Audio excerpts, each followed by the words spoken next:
আয়েশা তার মালিকের বাসায় কাজের সময় সোফাতে রাবার দিয়ে বেঁধে রাখা টাকার একটা বান্ডিল দেখে বেশ অবাক হয়। সে অবাক হয়ে টাকাগুলোর দিকে তাকিয়ে থাকে, একবার ছুতে গিয়েও বারবার হাত সরিয়ে নেয়। এর প্রায় কয়েক ঘন্টা পর রান্না শেষ করে সন্ধ্যায় একটা বড় ব্যাগে আয়েশা তার মালিকের স্ত্রী মালিহার দেয়া খাবারের বাটিটা নিয়ে রান্নাঘর থেকে বের হয়। এমন সময় তার মালিক হাশেম সাহেব ডাইনিং রুম থেকে চিৎকার করে বলে ওঠেন, মালিহা জলদি এদিকে আসো তো, আমি কাজের সময় ভুল করে সোফার উপর 50,000 টাকার একটা বান্ডিল রেখেছিলাম, ওটা খুঁজে পাচ্ছি না। কি আশ্চর্য, কোথায় গেল টাকাগুলো? বাসায় তো কেউ আসেনি, কে নিবে টাকাটা? ওদের কথাবার্তার এক পর্যায়ে আয়েশা হঠাৎ বলে ওঠে, রাবার দিয়ে রাখা ছিল ওইটা। আপা তুমি কিভাবে জানলে? স্যার আমি তো ঘর ঝাড়ু দিচ্ছিলাম, তখন দেখছি খুব মোটা একটা বান্ডিল। এত টাকার বান্ডিল জীবনও চোখে আমি দেখি নাই। সত্যি করে বলতো, কোনোভাবে তুই ওই টাকাটা সরিয়ে ফেলেছিস নাকি? কি কন স্যার, আপনারা অনেক দয়া করে কাজ দিয়েছেন আমাকে, তার জন্য দুমুঠো খেয়ে আমি বেঁচে আছি। আমি কেন চুরি করতে যাব স্যার? দেখি তোর ব্যাগে কি রেখেছিস। আপা ওই যে লাউ ভাজি ছিল সকালের, আপনি ওইটা দিয়েছিলেন, আর আসার সময় আমার মেয়ের জন্য মুড়ির নাড়ু কিনেছিলাম, ওইটাই ব্যাগে আছে। আস্তে টানেন আপা, পড়ে যাবে সব। আয়েশা ব্যাগটা দিতে চায় না। মালিহা সজোরে ওর গালে একটা থাপ্পড় দিয়ে বলতে থাকে, চুরি করিসনি তো ভয় পাচ্ছিস কেন?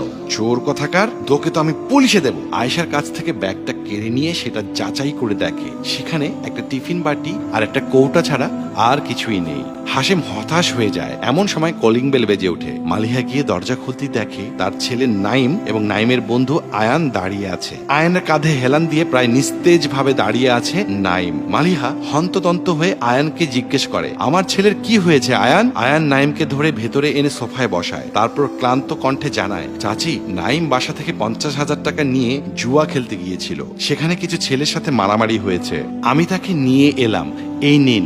এই বলে আয়ান কিছু টাকার ছোট্ট একটা বান্ডিল মালিহার হাতে তুলে দিয়ে চলে যায়। আমি দুঃখিত বাবা, অনেক বড় অন্যায় করে ফেলেছি। ওদের কথার ফাঁকে আয়েশা বের হতে চায়, তখন মালিহা ওকে ডেকে বলে, আয়েশা আমাদের ভুল হয়ে গেছে, প্লিজ ক্ষমা করে দাও, আমি কোনো প্রমাণ ছাড়াই তোমাকে সন্দেহ করেছি। আপা আমরা গরিব মানুষ, তাই আমাদের উপর দোষ দেয়াটা সহজ, কিন্তু আপনারা ভুলে যান আমাদেরও সম্মান আছে, আমাদেরও কষ্ট লাগে। কাউকে দোষ দেওয়ার আগে সে আসলেই দোষী কিনা সেই বিষয়টা দয়া করে একটু ভেবে নিয়ে। এই বলে আয়েশা চলে যেতে থাকলে মালিহা তাকে বাধা দিয়ে বলে, তুই যদি আজ চলে যাস আমরা নিজেদের আর কোনোদিন ক্ষমা করতে পারবো না। এই অপরাধ বোধ নিয়েই বাঁচতে হবে। তুই এখন থেকে আমাদের আরো একটি সন্তান হয়ে থাকবি, আমাদের তুই মাফ করে দে মা। মালিহা আয়েশাকে সযত্নে জড়িয়ে ধরে আর মালিহাও তাদের মাফ করে দেয়।